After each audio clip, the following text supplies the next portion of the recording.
How's it? This is a story about the hertzoggie. It's a story about politics, subversion, and deceit. This is what a hertzoggie is. A pastry cup filled with apricot jam and covered with a dome of desiccated coconut. A very nostalgic little treat. It reminds me of my grandma, church bazaars, and old people coming to pinch my cheeks. Last weekend, my wife and I went to a food market here in Cape Town, and there I discovered that this treat that I grew up eating has a crazy backstory. Back in 1925, there was a general election being held in what was then known as the Union of South Africa. Jan Smuts was running against Johannes Herzog. How do you say his name? Hold on. Sorry. James Barry Munich Herzog.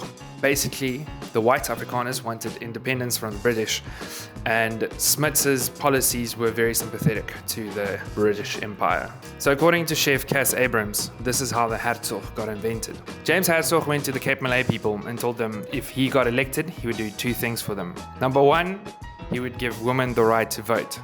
And number two, he would make a colored person's vote equal to that of a white person's vote. Or in his words, the slave will be as the white man. These two promises worked, and the Cape Malay people invented the hertzoggie, or little Herzog, to show their support for his campaign. The pastry became very popular.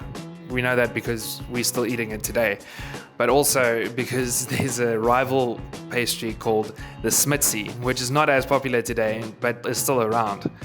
Herzog did not keep all his promises. He did end up giving women the right to vote, but when it came to the colored vote, he completely went back on his word. You can imagine how betrayed the inventors of the hertzoggie felt at this stage, and this is my favorite part of the story. There's a pastry that's not well known amongst white Afrikaans people like myself, but you can still find in Cape Malay bakeries all around Cape Town.